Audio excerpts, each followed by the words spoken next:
What's up, party people? This is Max&Max, where we've got all the facts. Well, mostly. I'm your host, Max. I'm also Max. We have limited education and limited expertise. However, we are your exclusive experts in just one thing. Reading you stuff from Britannica.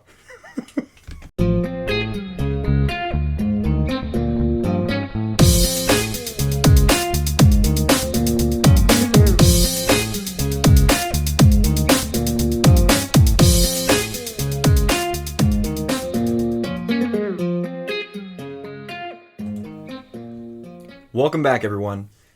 It's a special episode this week because, well, let me just mention a little bit about ourselves. We're not going to tell you jack shit, but Max and I work together. I think we've talked about that before. Yeah, but, at a mysterious, unnamed location. And it's a government facility, yeah, obviously. Naturally. Yes. And we brought in a special guest today.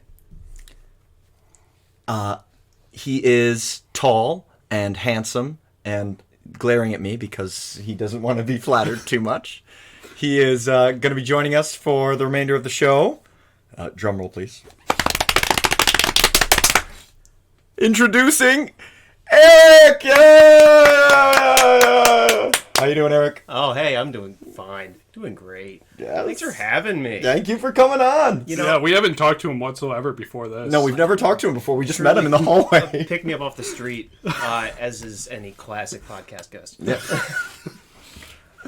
He's going to be sitting in while Max and I discuss our topic today, which is the two modern major parties of the United States political system. Yes, I have the Democrats. And I will be talking about the Republicans. And then later on, we will also be talking about how possibly multi-party system could be good for America. Yes, we're going to start with history, and then we're going to go into breaking down a little bit about what we think could change or what might be good or bad about the system we have today. Yes. Okay, so Maxie, do you want to start? So I had, obviously, as I just stated, and if you do not remember, screw you, the Democratic Party. So the Democratic Party was founded in what they consider in the 17th or the 18th century. This is all off of Britannica because I was like, this seems like a decent source, and they're going to literally say everything that everyone else is going to say. So it was founded during that time, and it was part of the Anti-Federalists, which would be later named the Republican Democrat Party. The Republican Democrat? Yes. But not the Democratic Republicans. Maybe. I think you might be getting too many sources for musicals, sir. Yeah, that's the line from Yes. Hamilton, right? It sure is. It is actually the Democratic Republicans. Yes, the Democratic Republicans. These people were named such a thing because the revolutionaries over in France were named that, and France was kind of nuts during its whole revolutionary time. This is true. So it was a slander towards the Anti-Federalist. Oh, so they were nicknamed the Democratic Republicans. Yes. By the Federalists. By the Federalists. Okay. To kind of be like, these guys are fucking nuts. Because they obviously didn't want the federal government to have a large sway in a lot of things. Excuse me. Where do I want to go with this, I guess? What do you mean? No, I mean it's kind of crazy that it was just taken as like I'm going to accept this as a part of myself when it is just an insult thrown at you. Yeah, that is really interesting. I actually didn't know that.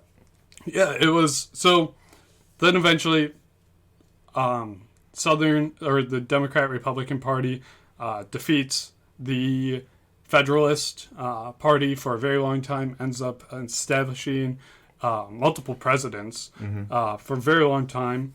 Then eventually the Whig Party comes to prominence, fades out of prominence again, and then the Democratic Party becomes what is known as the Democrat Party of today. With Jackson, right? Yes.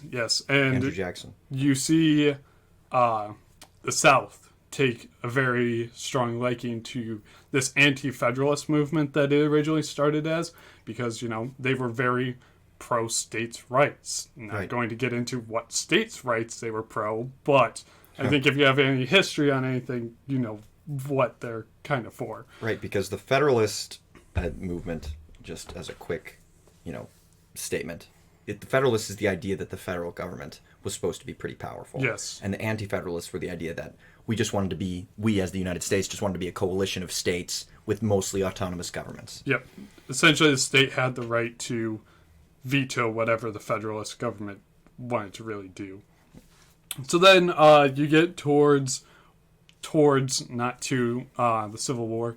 The Southern Democrats, which were led by Jefferson Davis, Yep. a man. The president of the Confederacy. Yes, president of the Confederacy. He obviously wanted to keep certain states' rights Yep. for certain reasons. However, you also had the Northern Democrats, which were Yes. a completely different group, led by Stephen A. Douglas, who proposed that each territory decides on said state right, whether they wish to have slavery or not. Yes. Stephen Douglas famously was an opponent of Abraham Lincoln Yes. in many elections and many debates. They were contemporaries. Yep. And then this ended up leading to the loss to the Republican Party under Abraham Lincoln because they split the vote. I believe it was like 26% of the popular vote went towards Jefferson Davis, and then 18% went to Stephen A. Douglas. So obviously they lost the election to the Republicans Because of their time. splitting of their own Democrat vote. Yes, and then you see the formation of the Confederacy under the Democrats. Then the Democrats... The Southern Democrats. Yes, Southern Democrats. But the Northern Democrats eventually also got kind of stomped out of existence because of the Republicans' very hardline Federalist movements in... how to put it? They wanted to enact laws immediately, and most of the Congress at the time was made up of Republicans. As you know, the South obviously seceded. They don't get representation in the Union. Crazy. This is interesting. Like, we've unintentionally wrapped back to some of our previous episodes. Yes. Which was that, like, the Congress and the Senate in the United States during the Civil War and around that era was, like, overwhelmingly filled with northern state leadership. Yep. Northern and western states, Yes. including the Midwest. And California was a state at the time as well. Yes. Eric hasn't watched any of our episodes, so therefore he has no idea what we're talking about. Unfortunately, no. But I want to either circle back or leap forward. I'm not entirely sure, what you've got yet to say, Max. But I do have a question that perhaps you can, inform me about. When did the Democratic Republican Party split between being Democrats and Republicans? Because clearly we're seeing a fracture between Northern Democrats and Southern Democrats, and also Northern Republicans and Southern Republicans, sort of. So Actually, yeah, I mean, I can be brief because I want you to finish go up with ahead. the Democrats. But that is a key component of the history of the Republican Party. Yeah. Because the Republican Party didn't come off as an offshoot from the Democratic Republicans. Yes. Democrats, modern Democrats, came from the Democratic Republican Party. I know we're saying those words a lot. they sound very entwined, but they are completely separate entities. Yes, the So term it was Republican. really just a name reform from Democratic Republican into being Democrats, and then Republicans spawning from some other. Song specifically from Thomas Jefferson. Yes. Thomas Jefferson used the word Republican to describe peoples. Yeah. To describe peoples in the way that it was like something beyond a philosophical term.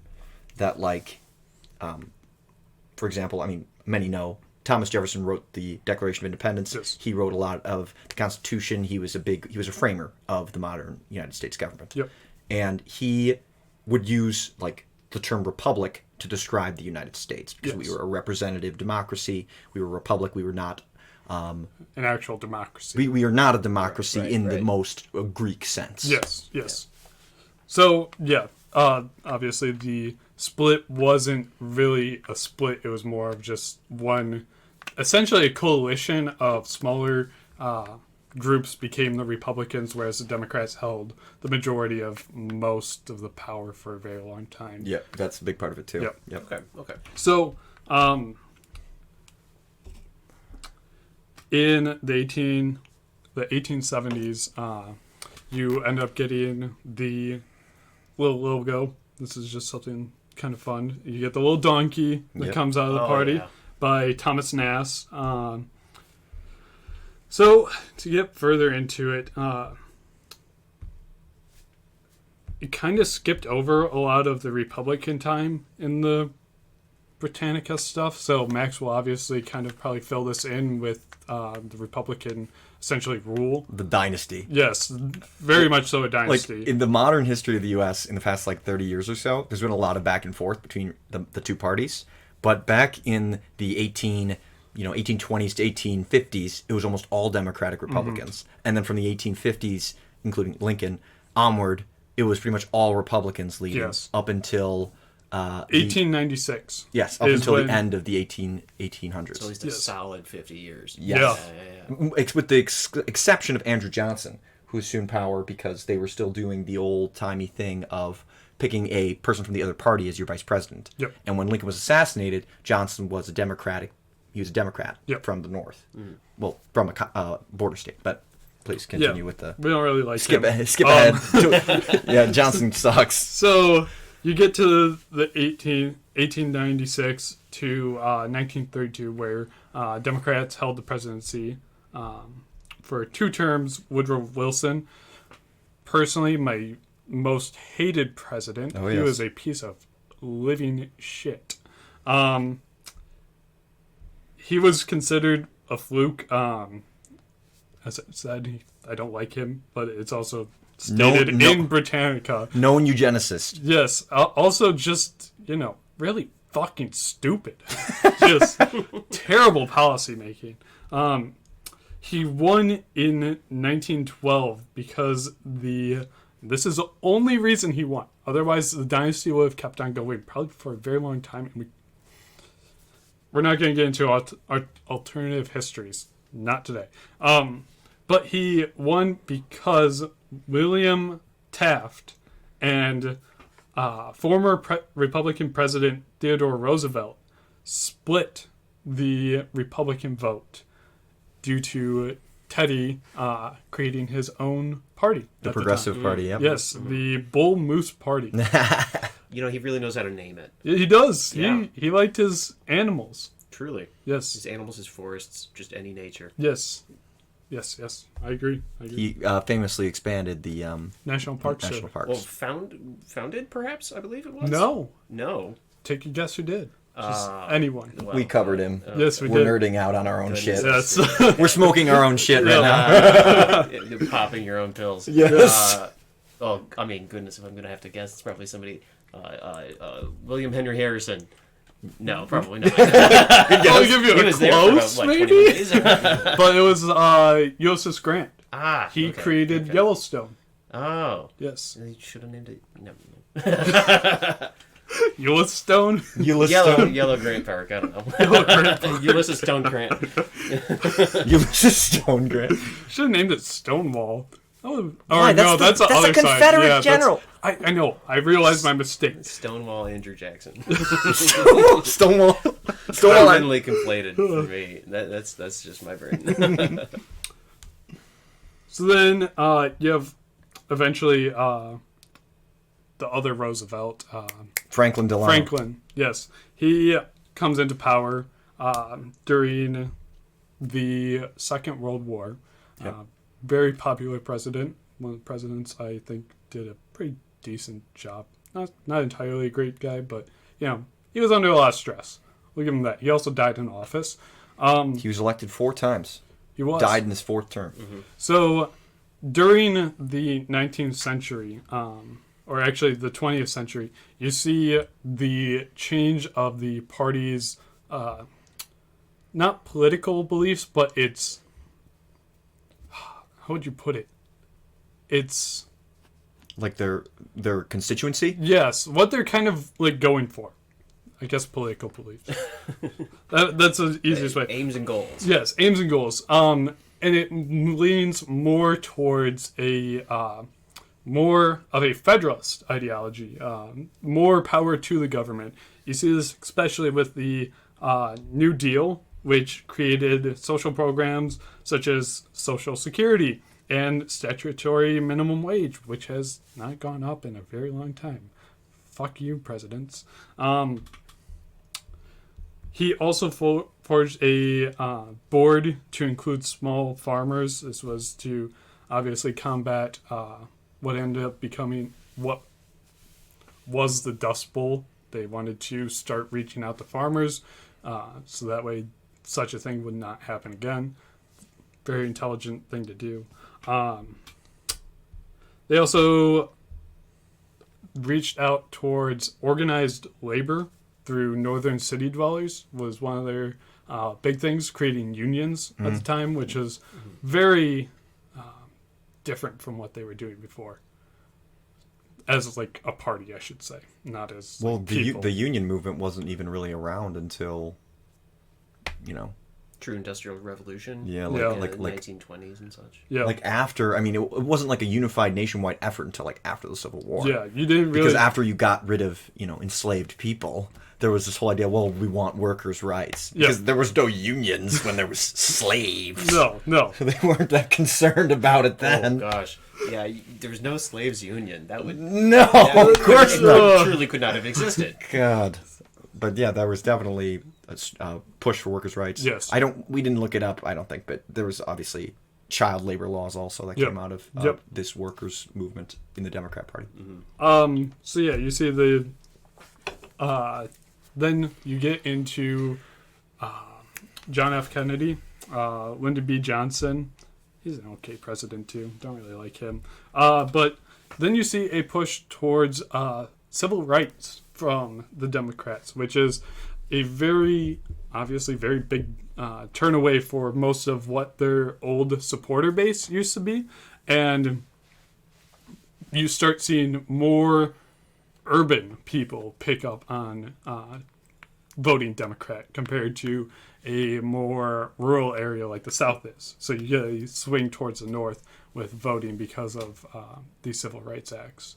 As the South, was not a great place during literally almost the entirety of the United States history. Yeah, it's so interesting how you're touching on a lot of the points that I'm going to bring up. Yeah. It makes what I have to say shorter, which is good, but yeah, to directly address that, in the year 1960, the presidential election was between, people don't know, the eventual president, Richard Nixon, and President John F. Kennedy.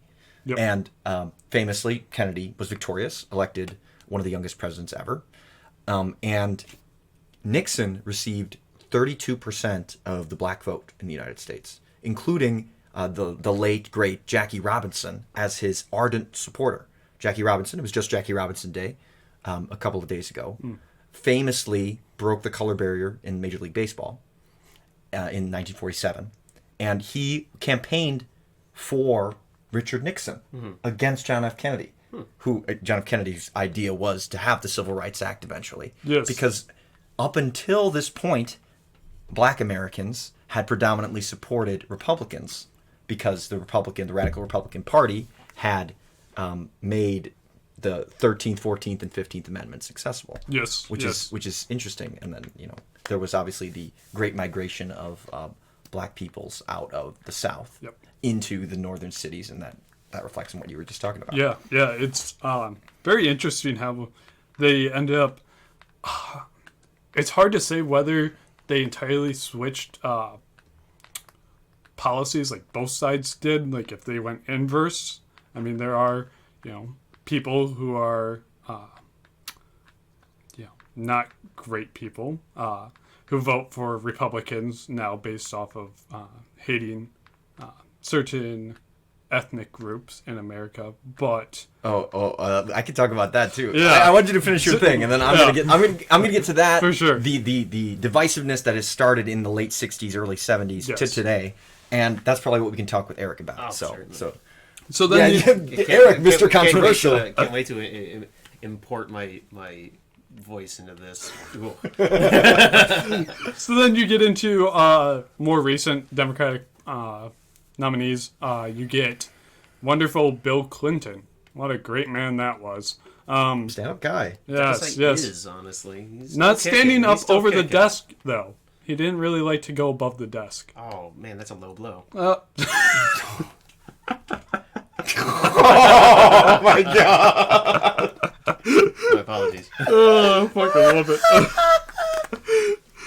But yeah, so you get Bill Clinton and then Barack Obama. What? Did I skip someone? I mean, I don't think I skipped the anyone. most recent. You're right that Yeah. Barack Obama was the next Democratic presidential winner.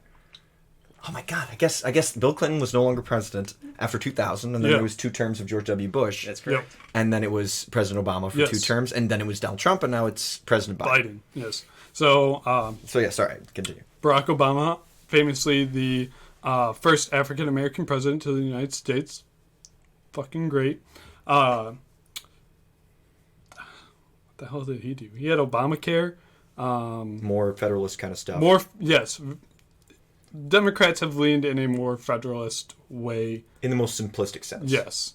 Since the 2008. 2008. And you have our current president. There was also the whole. Sorry to cut you off. Oh, go ahead. There was the whole like economic crisis. 2008, 2009 Yeah. was the huge recession. You really do have to divide it into his 2 terms. I mean, in the first term, Obama was doing a lot with the economic crisis, housing bubble, One of the greatest crashes in American history, aside from the Great Depression. Yes. Truly. And, I mean, everybody, I think, remembers Cash for Clunkers. That was, a lot I was a child. I was a child as well, but I still remember hearing all the ads, and I'm thinking my car was bad too. But not quite the severity that, of course, what the Obama administration was looking for helping, urban families, Black Americans, and people in Disenfranchised areas. disenfranchised areas get back up on their feet. Exactly. So Interesting. that was term 1, and then term 2 you're looking at more international policy, I think. Yeah, a lot of foreign affairs stuff, and then a lot of the beginnings of climate change stuff. Yes. Yes. That's true. Which is a relatively new movement, popularized. People forget by Al Gore. Al Gore, the former vice president. Yes. Former vice president, and then eventually the Democratic nominee in 2000, narrowly defeated in the 2000 election, ran on a very pro-climate change action platform. Yes. And President Obama also mimicked his beliefs, but due to the split Congress, was not able to push through a lot of legislation, but did mostly executive action stuff. Yes. Under Obama, you also see a movement in the LGBTQ community. Oh, yes. Or I Absolutely. should say LGBTQ plus, technically. Well, yeah, you're right. 2015 or 14, I should know that. The landmark court case making it legal in all 50 American states to be married Yes. to someone, same-sex marriage. Same-sex marriage, yes. Famously, he famously ran against it. Yes. However, which is a very interesting policy change. It made sense. It worked out. It's good for the American people. So, good on him for lying to us.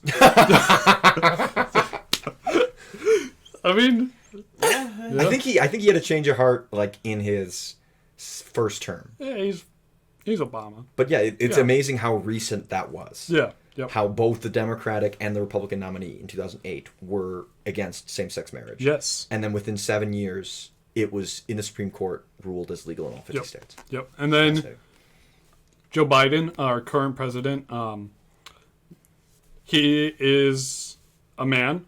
I've heard that. Yes. Alive. Famously, really. Alive. Alive. Breathing very... Sometimes. Oh yeah. my God. Okay, you're cut up. You're done. You're done. We'll get into the more modern stuff when it gets down to it. When I'm done rambling my piece. The Democratic Republicans becoming the Democrats of today. What would you say that like a 200-year history then of the Democratic Party? If you want to count it as the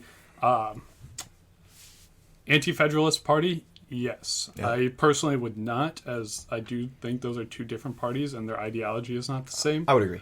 But Yeah, you could say 200 years if you really wanted to. Yes. It just goes to show these two parties are as fundamental to the United States as anything is. Yep. And that's why I'm going to talk about the counterpart, modern second party of our two-party representative democracy, the Republican Party, also known as the Grand Old Party, GOP. You'll hear those used interchangeably. Interesting. Founded in Jackson, Michigan, in the year 1854. It was a coalition party, as Max minorly stated earlier, they were derogatorily called carpetbaggers, Northern Democrats who were siding with the Northerners, who this it's hard to explain in modern terms because people of today don't see the North and the South as divided as it used to be because of integration of black people into schools, because of the migration of black people around the United States, because of the central states, the Northwest Territories, becoming the 50 states that we know today, and the entire continent being connected, from Atlantic to Pacific. Yeah, it's almost globalized. By railroad, that we don't, like, our state identities, I would say, are more what we cling to than a North versus South. Yes. Or an East Coast versus West Coast. There's like sports rivalries, but beyond that, that's not really how we divide ourselves. Today in the United States, in my opinion, I agree. The regionality wasn't as strong as it was in 1854 on the eve of the Civil War, the bloodiest conflict in American history, other than world wars. But the Republican Party founded in 1854, and as American as it gets, there's a debate about exactly if it started in Jackson, Michigan. There was actually a place in New Hampshire that claims to be the first place that the Republican Party met in 1853. And there's a place in the state of Wisconsin, Ripon, Wisconsin, that claims to be the first place the Republican Party met. Interesting. All these places, though, have in common, they're in the North, because that was the identity of the Republican Party. This idea of maintaining the union of the Northern and Southern and Western states, and not a specifically abolitionist party, and that's something that's difficult to wrap your head around. They were not an abolitionist party. They had abolitionists within them, but it was not a majority view in any part of the United States by the common people to be an abolitionist, to be anti-slavery. As you said, it was a coalition. It was a coalition of abolitionists, of Northern Democrats who couldn't stand what the Southern Democrats were willing to do to maintain slavery for economic reasons, and for just people who were already Republicans and against Democratic people. Yeah, also like older parties, like the Whigs. Yes, and I was about to get to that. The core parties that melted together that were already established were the Whig Party and the Know Nothing Party, which is a real party in the United States. But we're not talking about them. The Know Nothing Party, the Whig Party, the Northern Democrats, abolitionists, and other Northern and Western folk, California folk. And their unifying message was that they thought that the Southern Democrats and the Southern states were going to continue across the remaining Northwest Territory, the remaining Louisiana Purchase, for the next however long, an undetermined amount of time, to continue to establish slave economies. Yes. And that they saw that the United States was going to continue to be dependent on slave labor, and that the southern states would only continue to maintain their influence and their power over the northern states. And the northern states didn't want that. The northern states wanted to be in control of the southern states.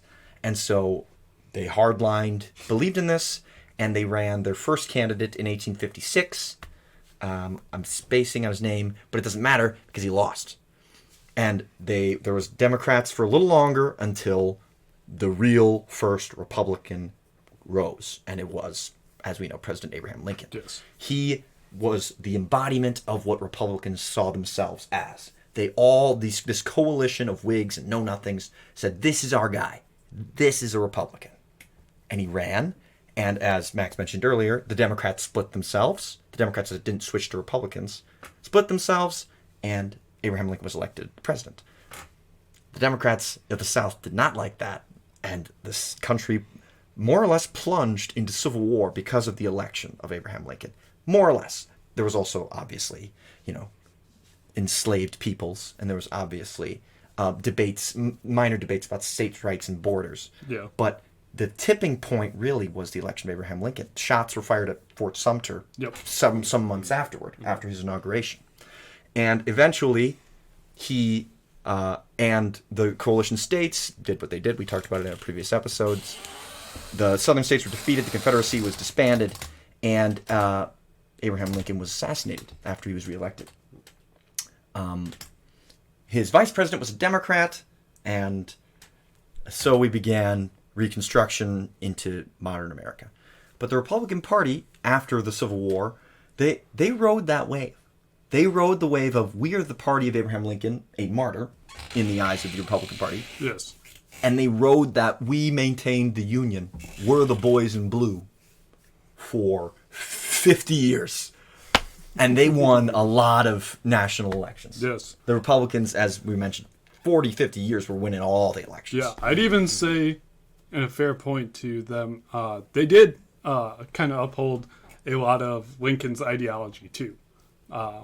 Very pro, I wouldn't say civil rights entirely, but they were moving in a direction of creating a better world for underprivileged individuals, usually African Americans. Right, they were using the federalist power of the centralized national government to enfranchise black people. I mean, Yes. that's pretty much cut and dry what the 13th, 14th, the 15th Amendments are. Yep. And whence black men, because women weren't allowed to vote until 1920 in the United States. Yes. Once black men were freed persons and where they were allowed to vote, almost all of them that voted or voted and ran with Republicans under the Republican Party. Up until the 1880s, when the rise of white supremacy in the United States, mostly in the South, the southern states, became prominent. And this is why there's a big debate over whether America is like a racist country and whether we're founded in racism. And there is that, but I mean it's so entrenched even in our political parties. It's true. The Republican Party left the South after Reconstruction had somewhat ended, and in the 1870s and 80s, the white supremacy began to rise, and then some of these black Republican candidates were ousted and were removed from office or scared out of office. Yes.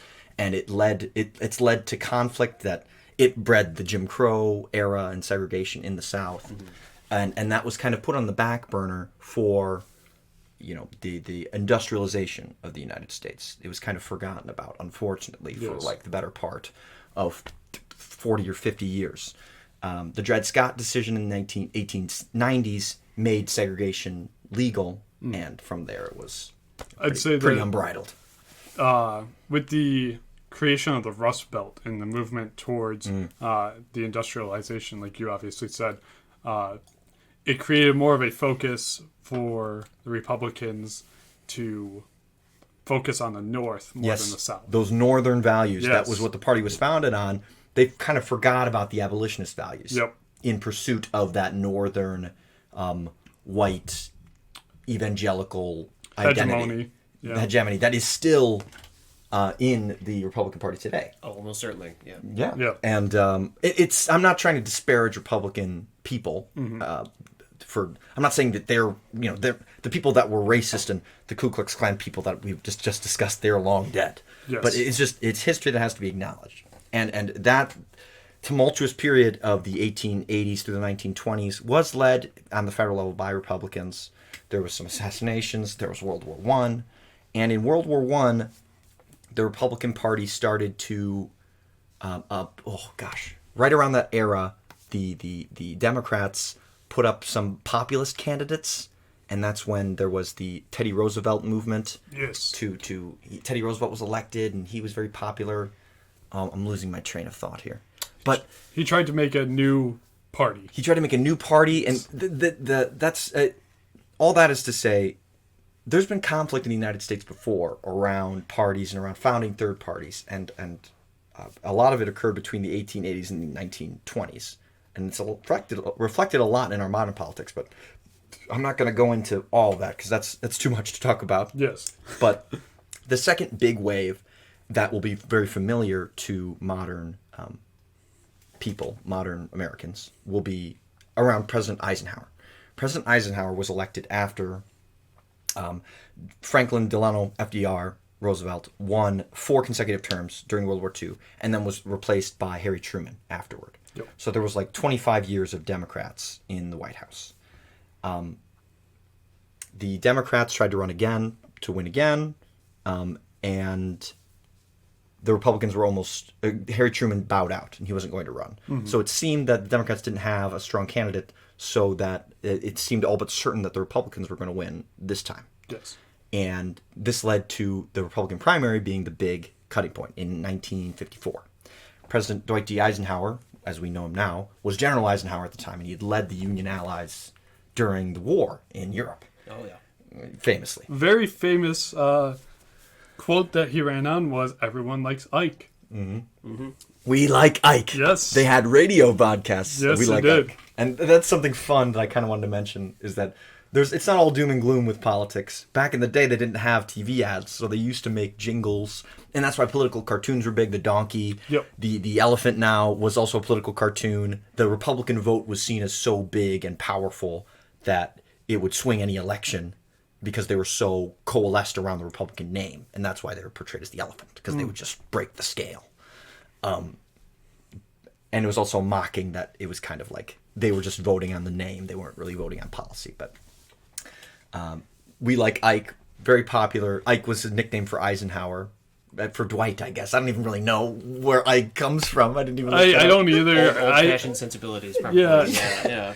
And in 54, he was not going to run for president. He was old. He was a general. He was the sitting general. But the Soviet Union was rising in power, and he was worried. The United States had been so focused on, the power of the central government and industrializing and northern versus southern identity, that falling by the wayside was this secondary thing that is very talked about today. This secondary idea of internationalism versus isolationism. This idea that originated around World War I, 1914 to 1918, of like, should we get involved in Europe or should we stay home? Yes. Should we get involved in Asia or should we stay home? What should we be concerned about as a federal government, as an American government?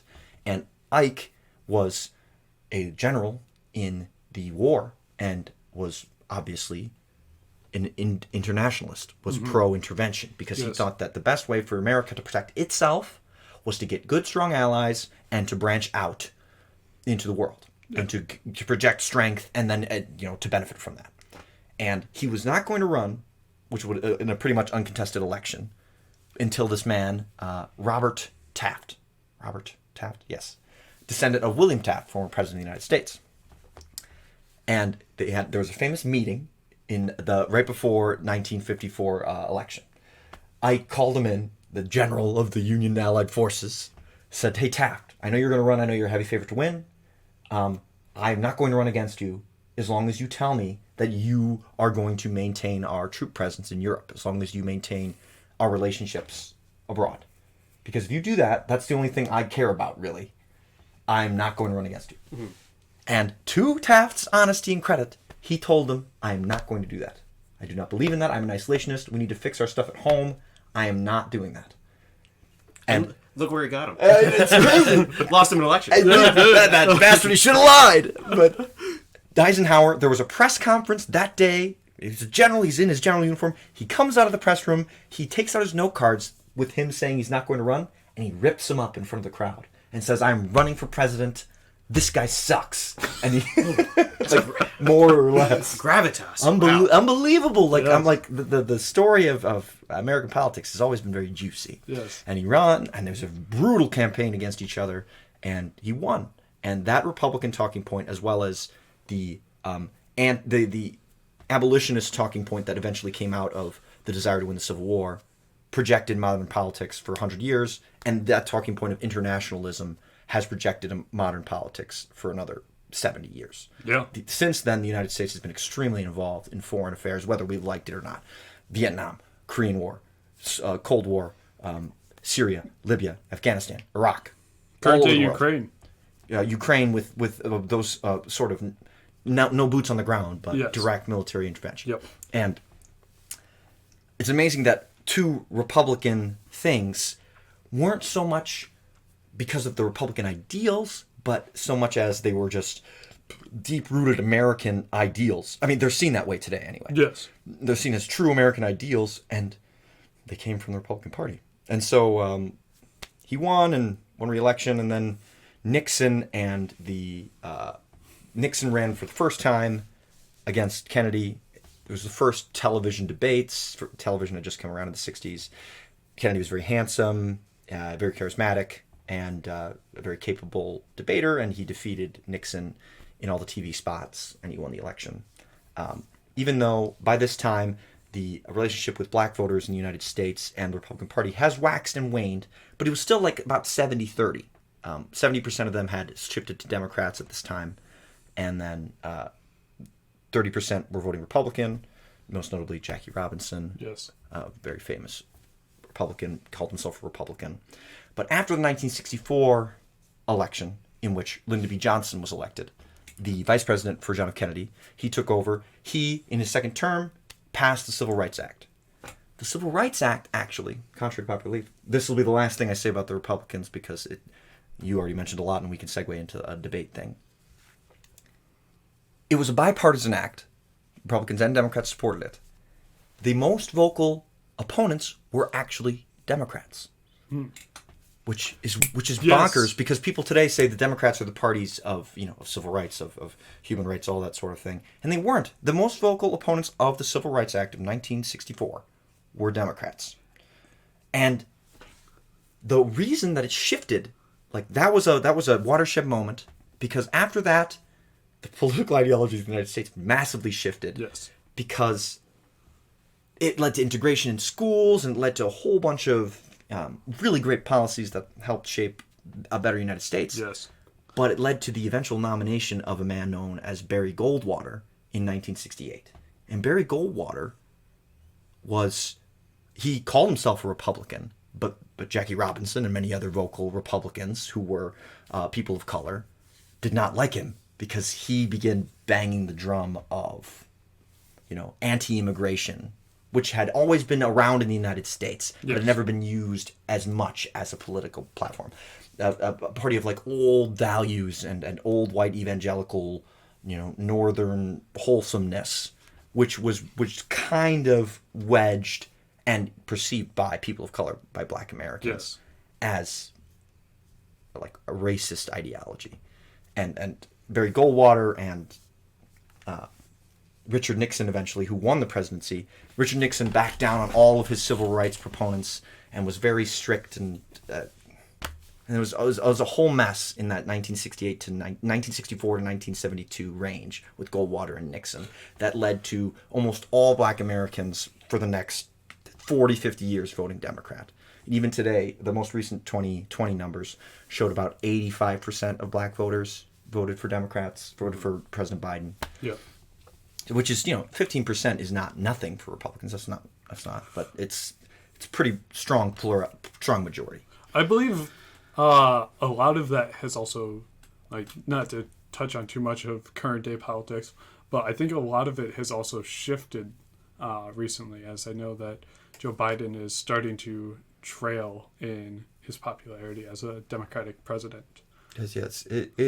I mean, I could go on for hours. I've already been talking a very long time. But I think the three main points of emphasis of the Republican Party is origins, pre-Civil War, Lincoln being their guy, 20 years of radical Republican leadership in Congress, followed by very tumultuous, mailing it in until World War I, and then just being the anti-democratic party until Ike, who took a strong, pro-America, pro-old values message, leading to modern internationalism, but then eventually leading into Barry Goldwater and Richard Nixon, flipping on the Republicans' pro-civil rights beliefs and leading to Democrats being able to, by default, kind of take up a pro-integration and civil rights message. And then through that vein, the industrialism message has always kind of been there, that like Republicans are the party of like the working man, but not the working man in the sense of working class, working man in the sense of working to be wealthy, working to be successful. Yes. And that was kind of that mailing it in era in the 1880s. as we mentioned before, Grant, while he was a good guy, he ran a very corrupt presidency, Yes. hiring many of his own friends to be judges and lawyers. And in that cronyism of the 1880s into the 1920s with the railroad tycoons, Rockefeller, Carnegie, and all that, that led to a lot of distrust in the Republican Party. That kind of, but in the Democratic Party as well. Yeah. The distrust in American politics in general. Yep. Yep. But it's very fascinating, and but it can be read as so many things. But I think that the most important parts are those three things. Those three. Yeah. All right. So, we are going to talk more about modern politics and possibly multi-party systems and how they could help the United States. My first thing Eric, what do you think solves all the world's problems? I think we should let Max talk first. The one thing I wanted to state is I think both parties are going through an identity crisis currently, and I think that we're just here to kind of talk about what we think of each party. Yep. So, Not as much our opinion, but more as like, not our opinion on like politics, but our opinion on like what we're observing. Yep. These are all observations made by a human being, and therefore they are complete bullshit for the most part. Yeah, and it's very difficult to see, to witness a system while you're inside a system, right? So, Absolutely. We live inside America, obviously, and it's difficult to see, all of the problems that could be happening that we're just missing because we're here. Yep. So. I think it'd be very interesting to get obviously another country's opinion on us, but I also think a lot of countries have very skewed opinions of us as they aren't taught about us.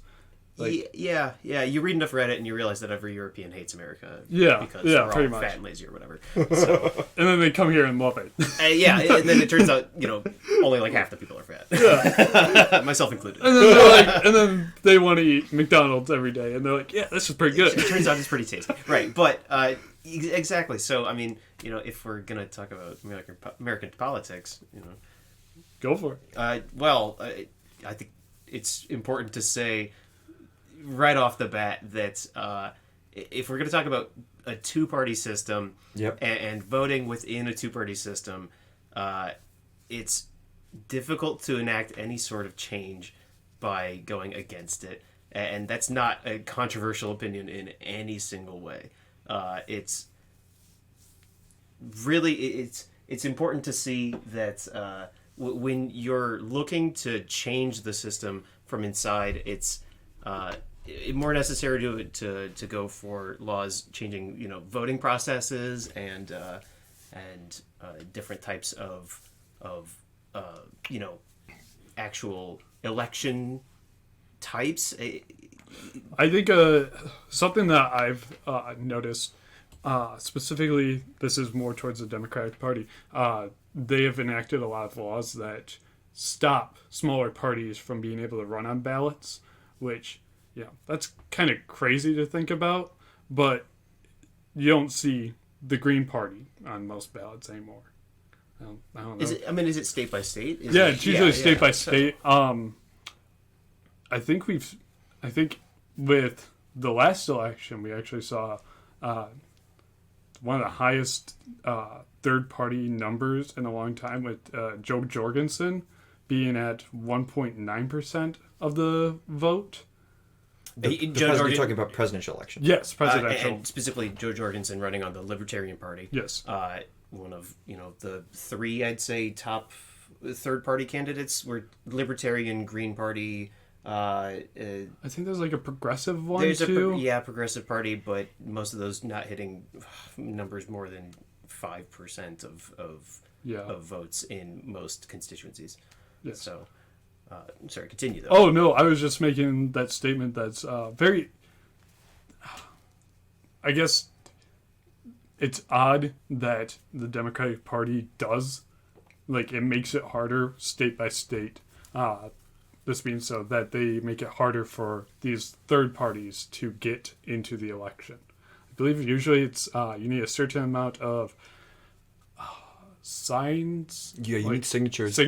You need a certain amount of money that you're willing to spend on running. I don't have like the numbers for this. I don't either. But if many people recall, famously, meaningly, Kanye West was on the ballot for the United States presidential election as the vice presidential candidate for the 2020 election. He was running as a Republican, right? He was not. It was an independent? It was a different party, yes. Okay.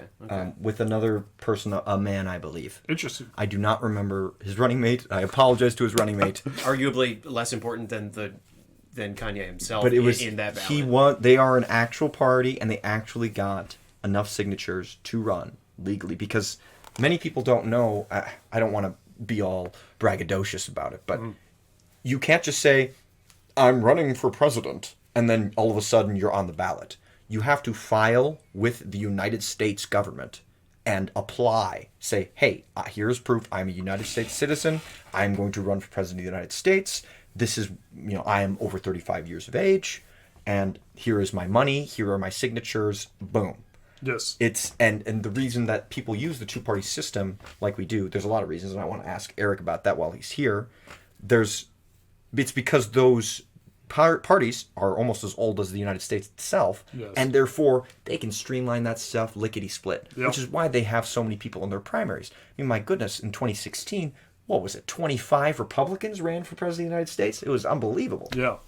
And so almost none of them held the same beliefs on just about anything. Very divided. Yes. And which goes back to the whole idea that the Republican Party is in and of itself a coalition of a bunch of different beliefs. Yes. They call that a big tent party.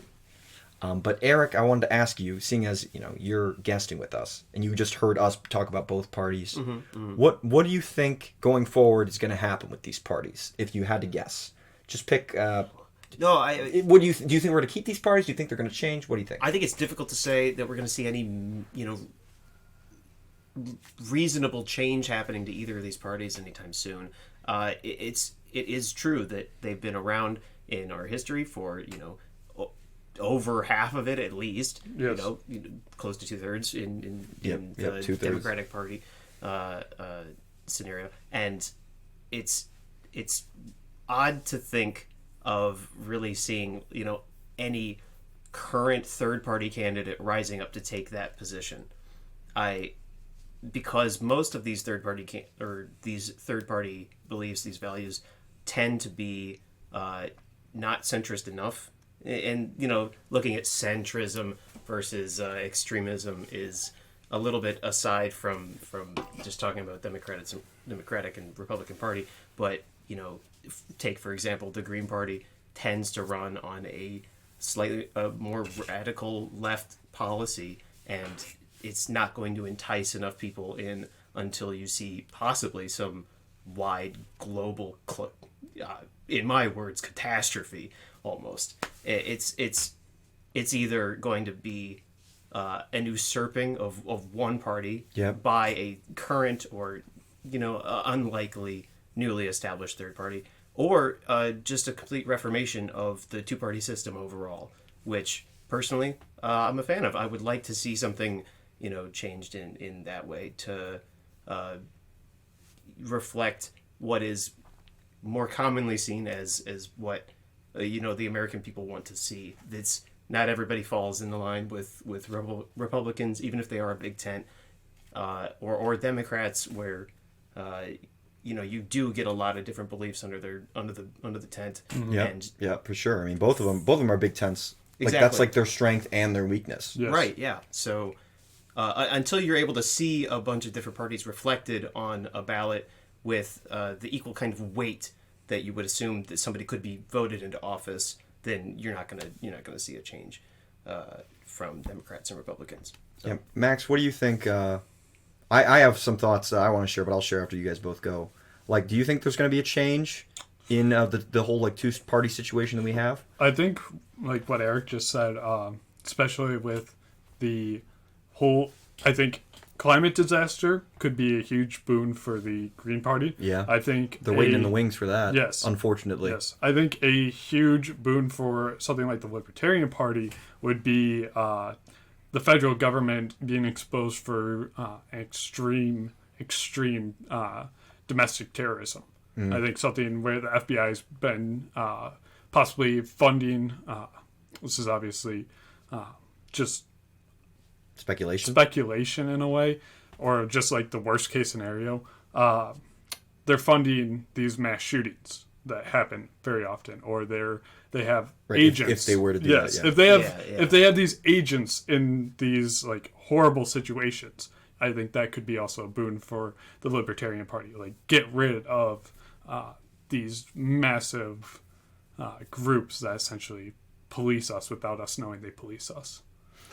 I do actually want to point out so that it's kind of interesting that the Libertarian Party really is kind of taking the place of what was historically anti-federalists, right? Yes. So it's kind of seeing a resurgence of historically pretty long dead party, and while it may seem like today's modern day Republicans are running off of an anti-federal kind of platform in some scenarios, it's really more just a Libertarian Party that's actually pulling up the reins and trying to put these policies into place. Yeah, they're like, hey, we're actually here, we want this done, whereas the Republicans are like, well, maybe we'll do this, maybe we won't.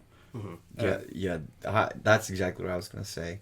It's so much give and take and like push and pull with like, because the modern Democrat is founded off of what you were talking about, that they went pro-union and they went pro-rural, but then they came back and they bounced back to, well, you were rural, but now you're in the city, and you were a Republican black man, but now you're in the city and the Republicans abandoned you, and now you come to me.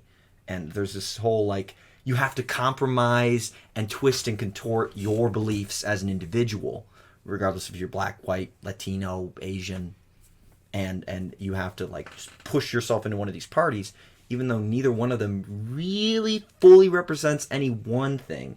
They just share a bunch of different things at once. Yeah. Which is why, I mean, I'm going to plug here. CGP Grey is a YouTuber. Oh yeah. Eric, I know you were familiar. familiar. Pretty familiar. The man is spectacular. Okay. I'm going to plug him in the comments. Guy is awesome. But he has this video about the American election system. He doesn't talk about the parties like we did, but he talks about why we have two parties. And obviously we just listed out that they're the most funded, they're the most historically strong, and that's why we see it as it is. But other countries in the world have given us a kind of background to judge ourselves off of. Yes. In that they have parliamentary systems. And parliamentary systems in Great Britain and in Canada and in Australia and other countries all over the world. New Zealand, I believe, is parliamentary as well. Yeah. Unclear. I'm not sure. I think so. A parliamentary system is the idea that a whole bunch of parties are on the ballot. You can vote for whoever you want, but there is pluralities. Plurality meaning like a large number, but not like 50%. And then like, you have the Tories or you have the Liberal Party in Britain. And they make up 40% of the electorate with their MPs, their members of parliament. And then that 40% has to create a 50% or higher majority of the parliament, and then they run the country. Yeah. And then, so they're 40%, they have to grab the 12% of the smaller Green Party or the smaller, Workers' Party or whatever. And so then they become the coalition Tory Green Party or whatever, where it's really the Tories running the country, but they also have that Green Party that without them, they lose the majority in the parliament, and so they have to tailor some of their views to that smaller party. I'd say it's a very give and take. Like, we give you the votes, and in return, you have to also take some of our ideologies. Right, otherwise we're going to turncoat on you. Yep. So what do you guys think about that? I mean, that's a pretty big ask, but what do you think about a parliamentary system in the United States? Do you think that could work? I mean, not just the parliamentary system like you've described is clearly being put in place in other places around the world. But there's definitely pros and cons to both our system here in America and a parliamentary system. In a parliamentary system, like you're describing, you will see possibly some more political inaction. That's if like for example, that Green Party is not receiving the policy that they want to have enacted, then they could possibly sabotage inside the more broad like labor party that's running the country at that time. But then you see another similar-ish kind of issue with our two-party system where you'll get people running on opposite sides of the ballot. If like you'll have somebody historically a Republican will choose to run as a Democrat to pull votes across into the other side, and then therefore losing votes for more traditional Democratic candidates. And it's there's pros and cons to it all. I personally, the parliamentary system sounds pretty good because running under the current system we have now is mediocre at best. I agree. Yeah. I feel like also, even with the parliamentary system where you can't always get that majority and stuff, we still have that issue in America as we look at the current Senate. The current Senate can't even pull its own weight around. Right. A lot of difficulty there. Yes, especially with trying to get that 60 votes. It is very hard for the current Senate to get anything done unless, surprisingly, it's military spending. It's just never going to go away. No. Yeah, every year they bipartisanly raise the military budget in the United States. Yep. It's almost $1 trillion now. And God bless our troops, man. I love the troops. I have a lot of friends that have served. Thank you.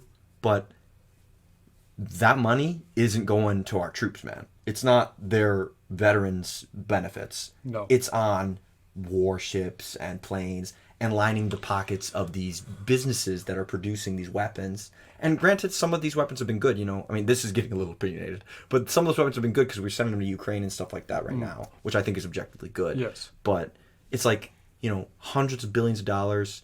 It's we spend more than the next 10, 20 countries combined. Oh, easily. And it's and I know I'm pro internationalist like Ike. We like Ike. I'm pro the United States being involved and being that kind of, not a breadbasket, but that kind of gun basket, because that's kind of what we are. Yeah, absolutely. We've given money. It's kind of a you put your keys in the door and then you can grab a gun on the way out. Yeah, it's fucking honestly. crazy. And the Second Amendment protects our right to have weapons, and I'm not saying you can't be a gun salesman or anything like that. I'm not against guns, but the amount of money that's in that, I just feel is crazy. And see, I think it's weird that it happens, but that's a big tangent. Yeah. Obviously, We're talking about Parliament, but this is obviously my opinion, but I think we are spending too much money on an inactive military. Right. And I do think hands down we have been the reason why there hasn't been another world war, as there are a lot of regional conflicts that could have risen to a world war, but with the American military spending and our global presence, that obviously deters another world war. China could have invaded South Korea again, which could have turned into a larger world war. You see that in the killing of a few American armed servicemen when they were trying to cut a branch. The North Koreans specifically killed them trying to enact another war, which could have led to obviously a world war with China. And you're talking about just a tree branch in the DMZ. Yes. There in literally just during the Korean conflict. Yep. They shot the person or people who were going. No, this is after. This is current. This was more very recent. Yeah, this was more recent. This was after the Korean War. They specifically shot these men to try and get the U.S. to get there, to start a war, because then they look as the aggressors, because it's just a few guys cutting down a tree. They shouldn't be cutting down the tree because it's in the DMZ. Either way, you ended up having the U.S. send a whole bunch of military forces there, just cut this fucking branch, because we were just we aren't going to fuck with you because we will kill you. And the North Koreans, to their credit, did not shoot us. Don't give them any credit. That's fair. Well, I'm giving them credit in the fact that they weren't stupid enough to try again when we had as many troops there.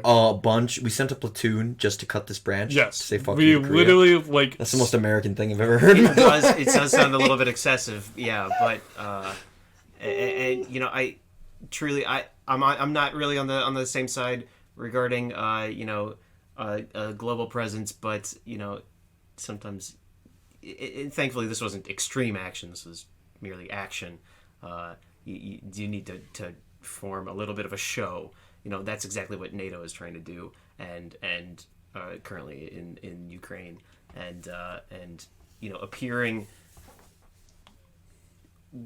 appearing large to posturing quite. Yeah, exactly. Yes. This is a very old concept, really. Yeah, true. It's been around because we have our shithead ideas on here, but you're our guest. You have a license to say whatever you want. Yeah, I mean, what do you think about? Because Max and I are very interventionist assholes, and that's true. In case you guys haven't noticed by now. But what do you think as someone who's a little less interventionist? I mean, personally, it's a little bit more difficult to say that that there hasn't been.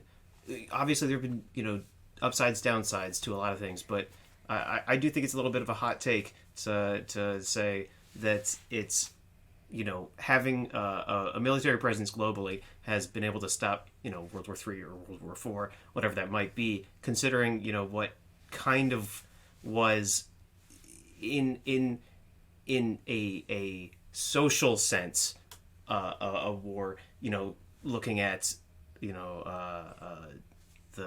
Middle East in the 1980s, and looking at things in the Balkans in 2010s. It's been difficult to say, even though most of these scenarios, very few casualties. Relatively few casualties. I mean, there's but it's still in the social consciousness that it's almost pervasive from the Cold War, right? It's not being fought as boots on the ground in, well, actually Afghanistan sort of was, but it's you're not going to say that people weren't thinking about it. You could have, prior to the information age, sent troops out into some place, maybe South America, Central America, and then the only thing that's going to be coming back was a newspaper or a radio broadcast, and people just wouldn't have known. It was less socially known then than it is now. So wars aren't being stopped, I think, with military presence as much as they are information. I think it's a good point. I think. Yeah, I agree. Yeah, no, that's fair. I think. How do I put this? In a way, so you got Ukraine currently and stuff, and this is just me kind of playing devil's advocate. You have that same information scale, but most of the Russians don't care or are willing to support the war effort. Yeah, and it's not perfect, obviously. It's not perfect. It's when you're not being heavily influenced by a propagandic state, then it's easier to see that the two sides of the argument. But if you're stuck in Russia, you're kind of fucked right now. Yeah. But you're getting told that everybody around you, all of those foreigners are the devil, and they're trying to prevent your good guy Putin from taking back land that's rightfully yours. That is definitely a scenario where yes, you actually probably do want to have some people on the ground, and thankfully the Ukrainians are putting up a good front. So that they are. Yeah. But I don't want to drag it into today's. Do you guys want to? Can't say it. This week's presenting sponsor is Pampers Diapers. Pampers. Now I can shit anywhere. I'm just kidding. That's not a Pampers ad. We are not sponsored by Pampers. However, Pampers, we will take your money. Yes, and we will shit in your diapers. Yeah. What kind of stance does Pampers take politically, you think? Very, very conservative. You think so? Yeah. Well, you gotta think about it. They're based on babies, and pro-life. Conservatives are pro-life. Oh, you're right. You're right. This argument it's falling into place all too easily. Yes. I could have thought about it for a couple more seconds, but you're right. Fuck. All right, so we're going to get to a little bit more centered discussion. Sure. I want to go back to, I was saying earlier, I was plugging my guy, CGP Grey. He gave me info about the parliamentary system, but I also did some research on that. Okay. The United States, however, does not use a parliamentary system. We use a pretty standard election system. It's called in academic terms, first past the post voting. Yep. First past the post meaning whomever is running for an office, if they receive the most votes, they win, regardless. That's putting it as a simple majority, basically. Simple majority, yes. Yeah, so if you win 51% or 50.1 or whatever. 50.0001 or the barest minimum. Greater than 50% of the vote, you win. And originally, at the outset of our country, we did not have the modern political party infrastructure that we do, and so it was just, you just vote for who was on the ballot, and the person who got the most votes out of all the people won. Well, it actually was, you were elected by state to represent an entire area, I believe, maybe district, or maybe the whole state, and you would specifically vote for whoever you felt like voting for. Are you talking about the electors thing? I think elector, but I think it was a lot broader than that. Like, essentially, I don't even remember how to really put it, but I was reading about it in when I was doing research on the Democrats. Essentially, these people just specifically voted whatever they felt like, and they were elected by the state to vote. Yeah, to just vote. Right, and now the Electoral College is just a paltry pretend thing. Like, if you win the state, you get the votes. Yeah. Back in the day, they used to have more power. Well, I mean, you see that in most states, but actually some do still retain a little bit of the splitting. You see, I'm not entirely sure which one. Oh, yeah, Nebraska and Maine. Yeah, they do. They actually split it based on the percentage of votes given to each party. So that's actually why I think you see more third-party candidates getting voted into the House or Senate from Maine. You see quite a few green candidates being put in from there.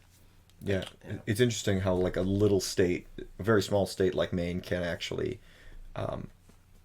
change ever so slightly. Their primary process is different too.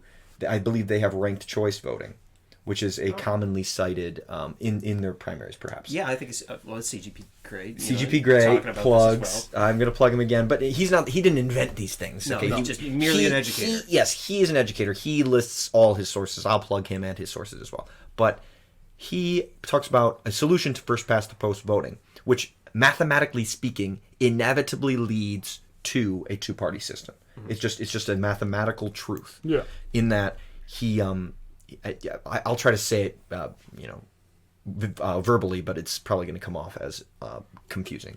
Like, you have a tiger and you have a penguin, and then you have a turtle and you have a duck. If you get 40% for the tiger, 30% for candidate 1 gets 40%, candidate 2 gets 30%, and candidate 3 and 4 get 20% each. The person who's going to win is candidate 1, even though they lost the vote numerically speaking. That the combined total of the other parties is more than their party, but they won because they had the majority, they had the plurality of the votes. And so eventually people are going to be like, well, why the heck am I going to vote for, turtle when duck is similar to me? Not the same, but similar enough where like I can vote for duck and then I'm going to beat tiger. And it leads to a natural mental shedding of those other smaller parties in order to beget two mega parties, two big tent parties of hyper pluralism is what it's called. Like this idea of like a whole bunch of different pluralities combining and just deciding some things are important, some things aren't. Which is why modern political discourse is so varied and sometimes abrasive, because you think, oh, you're a Democrat, I'm a Democrat, we'll agree. And that often doesn't happen. No. Even though you guys vote for the same people, you agree with something that Bernie Sanders is putting out. Bernie Sanders is actually an independent, but he caucuses with the Democrats because he refuses to give up his turtle party. He refuses to give up his independent streak, even though he does everything with the Democrats because he knows if he sticks out, he's just going to be losing more to the Republicans in the long term. And it's very interesting. So what do you guys... But, sorry, I went on a tangent there. No, but it's fine. Ranked choice voting is the idea that, for example, you could vote for the Libertarian Party as your candidate of choice. However, for your second vote. You would have 3 votes. And you would literally put a number on the ballot. You put a number. Yes. So you could this say, is my first choice, this is my second choice. That's ranked. I put Libertarian as number 1 and then Democrat as number 2. So then if your guy or your man or woman or person is elected or receives, I don't know, X amount of votes as a Libertarian candidate, but they do not get enough to be the majority, your second candidate gets your vote. Yes. Therefore, you wouldn't see that sort of shorting out of for a party that you don't want to win. Like if you are a Libertarian, but you vote you vote Democrat currently, because you prefer the Democrat policies over the Republican policies. Yes. You can still have your voice heard that you would prefer a Libertarian candidate, but if you vote Libertarian, you're not throwing your vote away. Your person's, if they lose, your second place votes go to the Democratic Party. So you're basically, you're preventing yourself from being forgotten. Mm-hmm. The same is true. Like you could vote Republican, and then you could say, but my second candidate is Libertarian. And then if in this instance, your Republican candidate loses and the Libertarian candidate wins for some reason, they are getting some of your votes. It's hard to portray without a visual aid. But I think I'm coming across clearly. Yeah, I think it's it's like in MVP voting in sports, in basketball. That's how they do it. Giannis Antetokounmpo won MVP in 2020. He received 85 first place votes, but there was 101 voters. He also received second, third, and fourth and fifth place votes because in the NBA, the sports writers use ranked choice voting. He received, so the winner of the MVP in the NBA isn't determined by the number of first place votes you get. It's determined by the total number of points, and which is a little different than ranked choice voting. But it's you get 5 points for a first place vote, 4 points for a second place vote. That's a variation on it. But sorry, what were you going to say, Max? I was just thinking. I think that makes a lot of sense, and it would be good for America to pick that up more. I think a lot more states should obviously get into allowing such things. Obviously, it's very hard for very mainstream states. I think Texas and California would have a very large issue with it, specifically because, Republicans hold a very strong majority in Texas. Democrats hold a very strong majority in California, so they're probably a bit more opposed to it, specifically because enacting those laws would hurt their party. Yeah. I don't think it should be up to the people in office, but more along the lines of, if the people want it, vote it in. And it should be, up to the people on how they want their elections to be run. And, right. Yeah, I feel like that really highlights a con with both the main two-party system and also first-past-the-post voting in the first place is, with first-past-the-post, if you're voting, let's say, for, your turtle party, you might feel like you've lost your vote then if you know that it's not going to win, and therefore if you vote turtle party, then you're not getting it put towards the other party that's more closely aligned with turtle party but isn't actually what you want. So I personally felt this pressure a lot, or maybe you might have seen it in the more recent election with a lot of people saying if you're not going to vote Democrat, or if you want to vote Green, if you want to vote something else that isn't Joe Biden, then you're throwing it away. You're letting Donald Trump win. Right. And that was a huge narrative. It's a huge narrative, right? So that's both an issue with first past the post, and also just a problem with two party in the first place is you're seeing that you will have two central parties that really won't reflect a lot of values that the majority of Americans might actually believe in. Yeah, it literally, it's Orwellian. It's stifling our ability to speak about issues that matter to us as Americans. See, I think it's funny that the Democrats obviously had this issue, and then you look at Joe Jorgensen, who literally stole 1.9% of votes. Stole. Not well, yeah, but she earned those votes. Oh, I'm not. I think people know what I mean by she. Well, they were perceived as stolen. Yes, perceived as stolen. She earned those votes away from Trump, which in a way possibly contributed to his loss. Very interesting that the Democrats would have said issue with, creating that party. And or a lot of those parties. You also look at the Democratic and Republican Party as, just generally institutions that, fallible as they are so big that it's difficult to get rid of them. They want to stick around as a thing that exists. You don't tear down something that large without some great force. So getting rid of the GOP, getting rid of the Democratic Party is, a monumentous task on its own. Yeah. And of course they'll do whatever they can, with their influence in the House and Senate to maintain that, which in the case of Californian representatives is exactly to not institute alternative voting systems. It's to maintain the same voting system that we have. They win the state, they get all electors. So I think it's very interesting. I kind of want to bring this up. Don't feel like you can. Oh no! I just new topic. Actually, no. Shut up. So I'm thinking, we had very recently some succession ideas come out of the TV show? certain states. No, I also immediately thought the TV show. So and I've never seen TV show. But you had parts of California that wanted to join Idaho. Secession. Yeah, secession. Okay. Sorry. Oh. No, yeah, understandable. I'm like, we're not getting a king. But you have what was going to be Greater Idaho. Mm-hmm. These people who feel very disenfranchised in parts of the state because their voices aren't heard. And I think that's very unfair to the American people, even if, I don't know, the majority of the state votes a certain way. It's not fair to those people, even if they are Republican, to be silenced in such a broad way.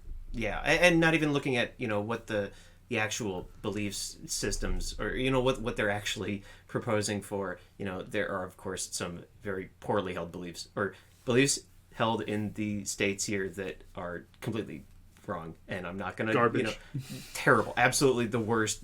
People should really just not supporting it at all. But, these people from, what could have been Greater Idaho could have been, these could have just been, local municipal things that just weren't being supported by a Californian state government. Yes. That they weren't voting into. You also have Minneapolis was going to... parts of it was going to leave to join, I believe, North Dakota, if I remember right. Which is insane. Minneapolis in the middle of the state. Well, it wasn't Minneapolis. It was Minneapolis was going to be essentially the formation of what was left of Minnesota. Minnesota was pretty much going to not exist with how these people wanted to leave. It was Minneapolis and most of the major cities, like they usually are, voted blue, and overwhelmingly leads to usually the entire state being blue. Mm-hmm. And there's a large amount of red out there in most of these other districts that did not want to be outshone by this blue, because, like we've said, they don't have the splitting of the electoral college votes. And, So they were pissed that Minneapolis basically carried the state for the president of the United States? Basically, they were the only ones who got a say in who was the president. Right. I mean, and, then that really kind of just makes you look at, you have to look at, are you looking for a popular vote, or are you looking for, an alternate way of distributing people, effectively? Ultimately, it comes down to logistics, which is probably one of the most boring topics you could be talking about. But ultimately, that's what it was. Please talk slower about it, actually. Just really drag it out. Personally, logistics in the United States. I'm what's that guy? Ben Stein. I put Visine in my eyes, and I love to talk about logistics. Sorry, that's not even close to modern political satirism. But really, I mean, ultimately, that's what it was historically, right? You didn't have the common person going in to put in a vote. You had an elector going into New York or D.C. to do the vote because, farmers couldn't take time off. They couldn't actually literally go vote. And that's kind of what you're looking at here, too, is there's millions of people. And, we're kind of trying to move into having more technology implemented in voting, but ultimately it's logistically a huge hassle. Yeah, it is. I mean, it's crazy like how many states had recounts. Yeah, exactly. And some of them were partisan hack jobs, but some of them were like they were just like there were so many votes and they're written on paper. Yeah. Like paper ballots being counted by people. Paper ballots. There are cute, lovely old ladies. Many of them. Counting ballots with their eyes. Yes.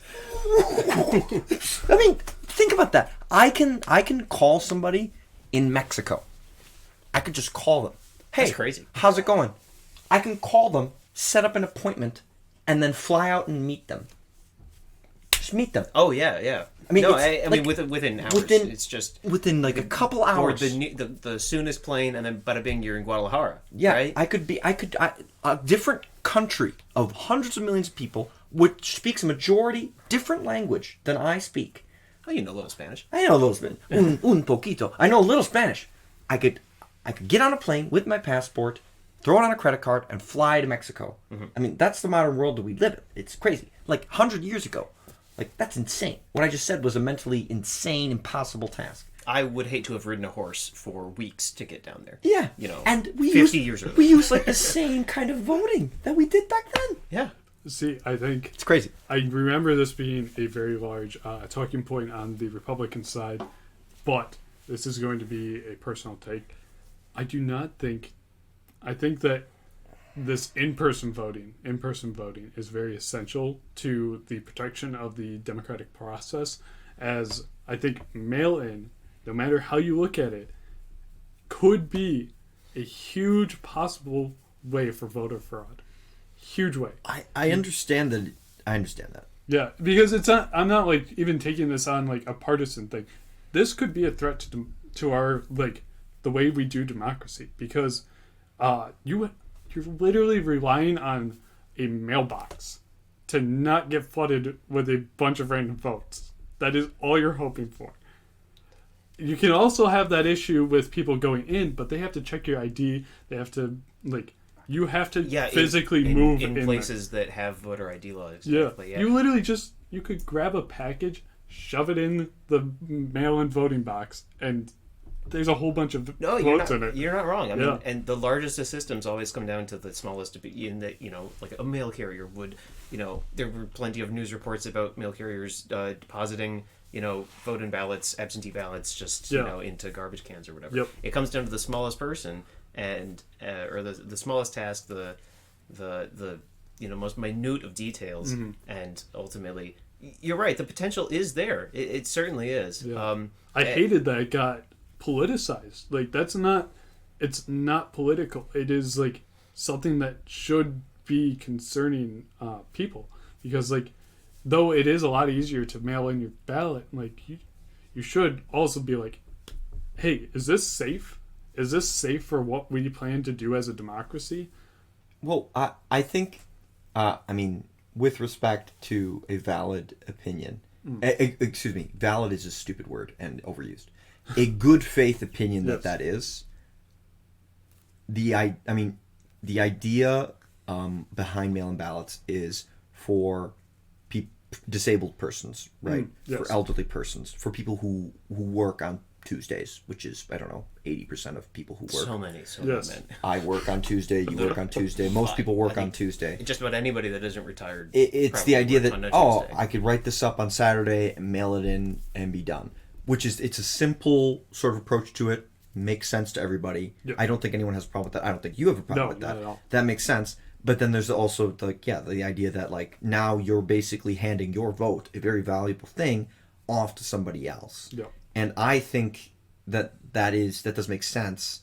But the way to get that is to just streamline the process. Yeah. Make sure that you're verifying whom is getting the ballot. make them like attach a copy of their ID or something. Yeah. Because then if you're doing that and then you're putting it into the computer, which is again there has to be modern technology in this. Mm-hmm. Oh, I'm looking at the computer. Oh, John Smith. Yep, here he is. Here's his ID. Here's his ID number. You only get one vote. Boom, check him off the list. Absolutely. Shouldn't be that tough. But a big problem with that, and I don't know if you were going to get into this. I kind of cut you off, but a lot of states have this kind of draconian. You have to re-register to vote in a place. Sometimes you move to a new place. Of course, you have to register for that district, but you have to like re-register every year in some districts, and so they throw your name out. Yeah, it doesn't. It's like what? We have computers. Just hit save so that John Smith is there next year, and you can just have his ID on staff. There are scores of states in this country that you have to re-register every couple of years.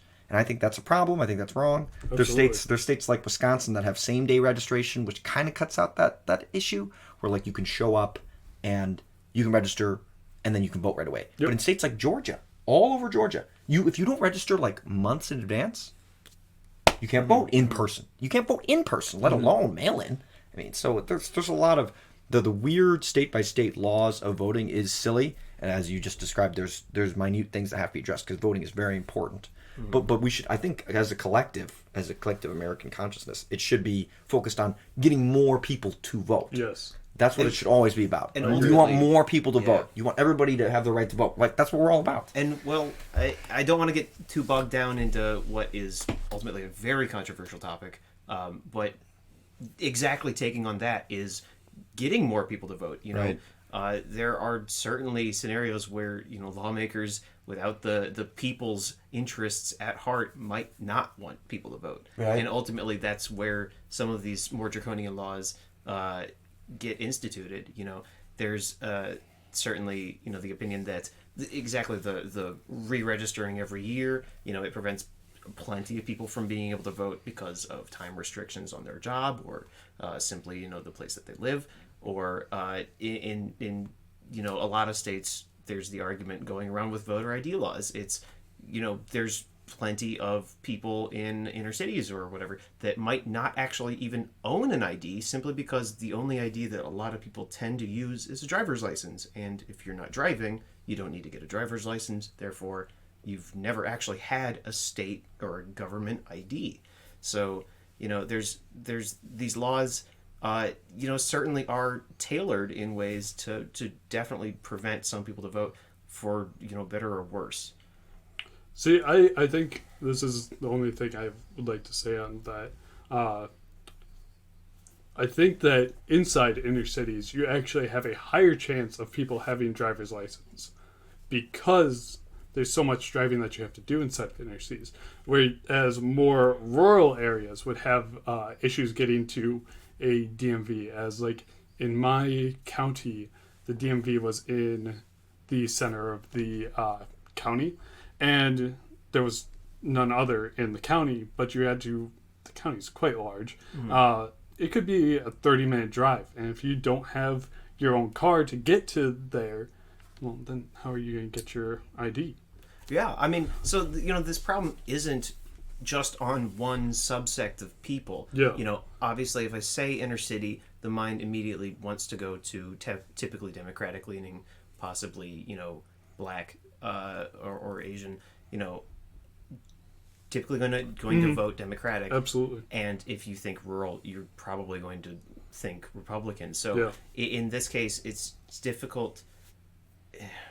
It's mostly tailored in one direction, but it could be a double-edged sword. It definitely can be a double-edged sword. With respect to what you were saying, though, we're not sociologists. We know people. We traveled around this country. We love this country. We can tell you that. New York City is the most specific example that reflects exactly what you just discussed. New York City, a island, people. It's an island. I don't know if you've been there. It's an island. There's like part of it is an island. Exactly. It's like a weird half island, half not island. Like 11 million people live there. Yeah. Some people drive, not very many. Most people take the really subway or they walk. That's 11 million people, folks. That's more than the entire state of Wisconsin, more than the entire state of Minnesota, a lot of Midwestern states. God bless the Midwest. A lot of southern states, Maine, more than the entire population of Maine, Connecticut, Rhode Island. 11 million people. I don't know, a million of them drive. And, yeah. And then Chicago, Los Angeles, these are cities with large numbers of people.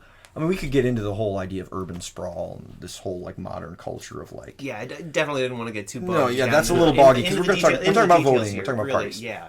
But yeah, voting is really important. Get out there and vote. If you're over 18, get out there and vote. Vote in your primary. Vote in your local election. Local elections are really important. Yes, yes, I strongly recommend voting in local elections as they have a very direct impact on you. Yeah, certainly the more direct impact, you'll not hear about it nearly as often, but it certainly will definitely impact your day-to-day life more than voting for the president will. That fucker older person. Yeah, that fucker who's running for fucking governor or even like mayor of the city could be raising your taxes. I like how you apply fucker to really anybody. We're talking about politicians here, so yeah, fair enough.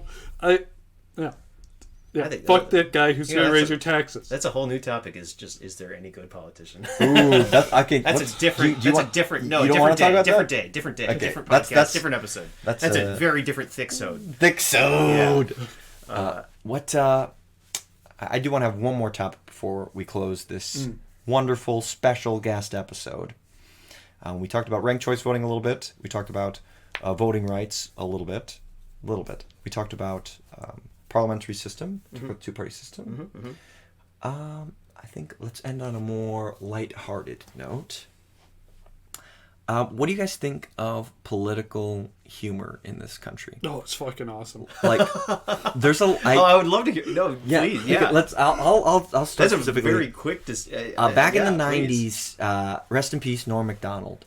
But Norm Macdonald famously hosted Weekend Update on Saturday Night Live, and he would often joke very aggressively about the O.J. Simpson trial, and it's law, and it's about law. It's about criminality. It was very controversial, and that's directly involved in politics in a lot of ways. Yeah.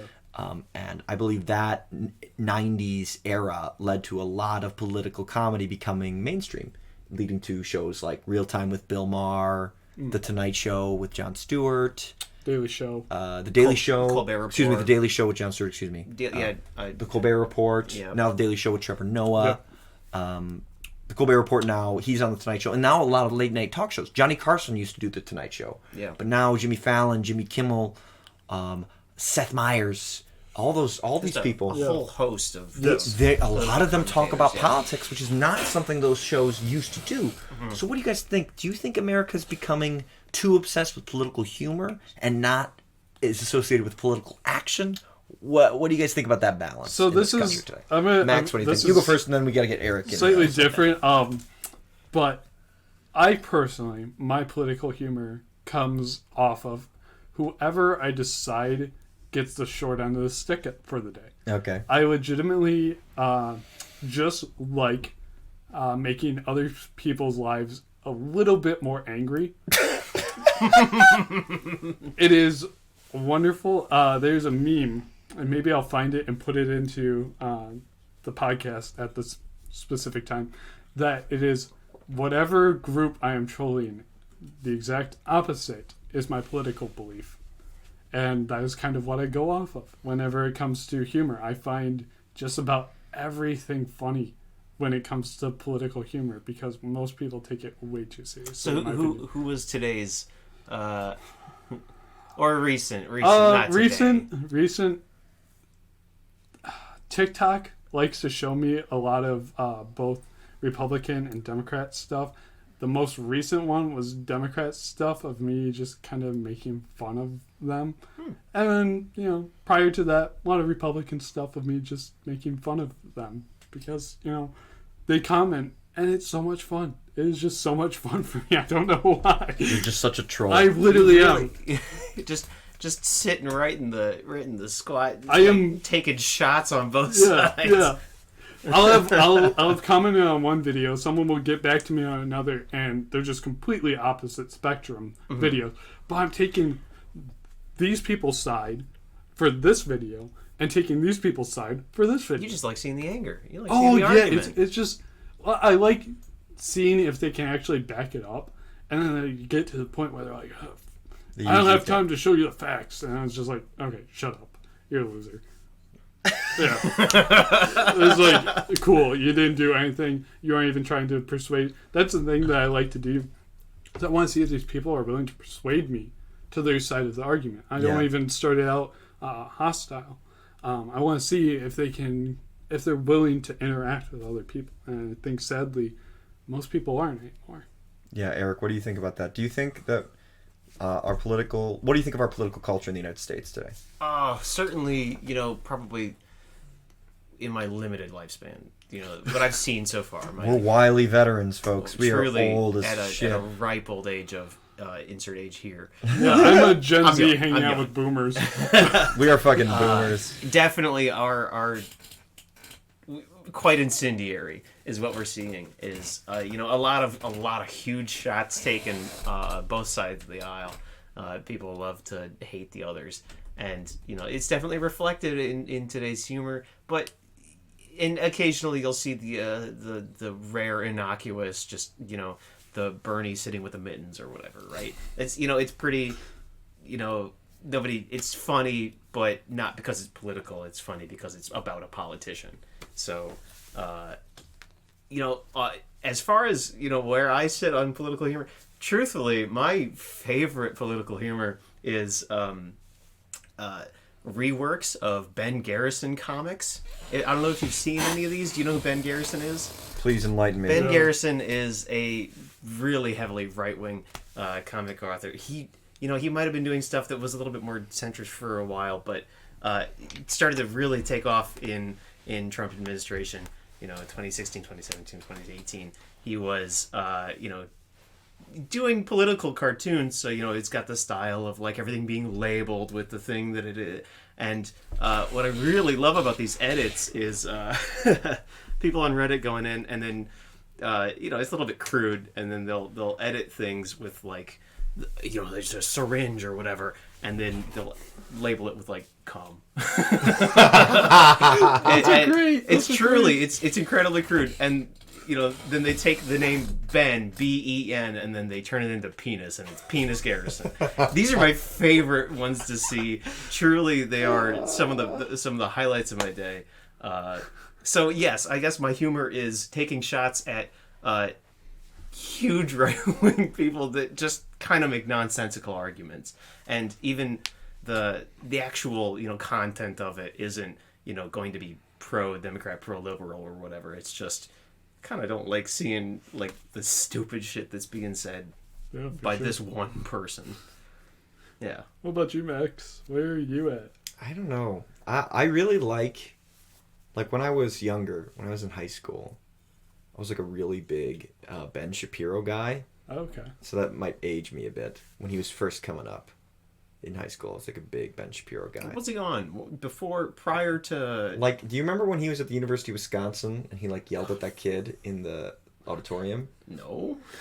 That was like when I was like, that's when I started questioning being into him. But like, that was like 2017, I think.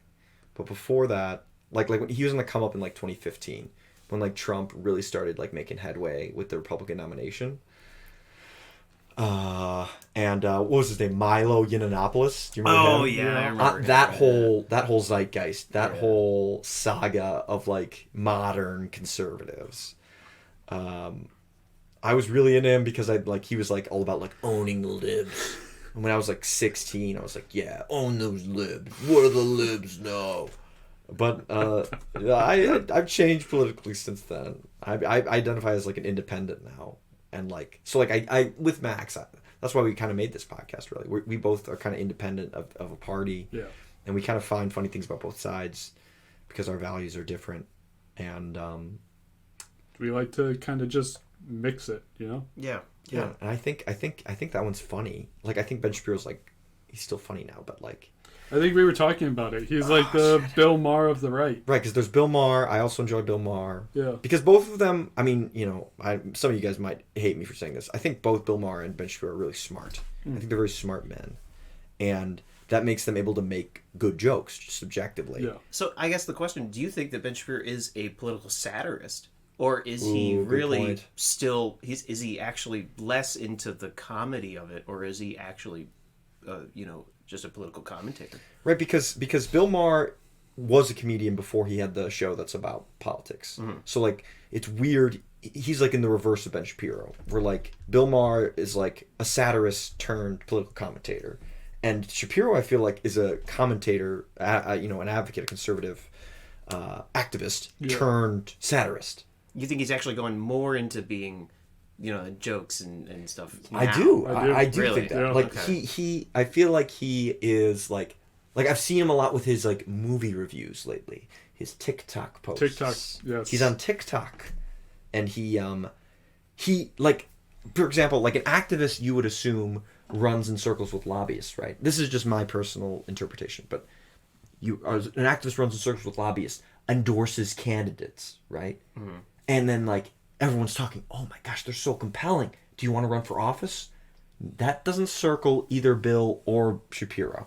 Maher or Shapiro. Neither of them are being circled with they're going to run for office. Both of them are like, they're commentators, they're satirists.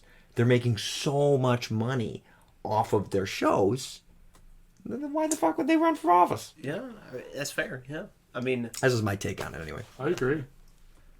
Actually, there was something you said that's it's pretty interesting. I think it is. Well, thank you. That's very difficult. flattering of you. Well, there was one thing. Just one There was a thing. single thing you said, and it was really, it was thought provoking, and I'm going to say it about now is that you both identify as independent, but I think it's very difficult. I think to find somebody that identifies as a hardcore, party person. A lot of people will say, I'm not a Democrat. I just couldn't, or I'm not a Republican. A lot of people are tending to identify more independent now than I think, in the past 10 or 20 years. I agree. Yeah. Yeah, definitely. Yeah. We should just start our own party. Call it the Independent Party. Don't list any like actual policy stances, and then just see who. We votes just want to go out us. for some good grilling. Just grilling? Yeah. Oh, okay. Do you know... pro charcoal party. Well, then you get the name Charcoal Party. So, Well, then we're going to have a you know divide what? because I'm natural gas. Oh, you bastard! You're using natural gas. Oh my god! Not even. You're killing the environment. No propane for your grill? Oh, nope. Natural gas. Natural Hooking it gas. up, you're gonna get the sulfur smell if you ever. Nah, I use sticks. You use- I'm a naturalist. I use sticks You're to start my fires. I'm Pure looking wood. to get to eventually nuclear, but Nuclear fun. it's a little I would worse. love an irradiated steak Yes. if you could cook me one. Oh, yeah. yeah. Yeah. You never know what color it's going to turn. Oh, this actually just kind of. You guys remember? I can't remember his name right now. An independent for sure, who ran with the guy himself has a rain boot on his head. Vermin Supreme. Vermin Supreme. I think it was a pony for everybody in the U.S. if you Free want. pony. Free pony. He's the real independent that we want to see. I think a couple of his other policies were not so savory. But pony party all the way, right? Ponies. Yeah. Yes. I am down for that. Yeah. Everyone gets a free horse. Free horse to grill how they like. Wait, what?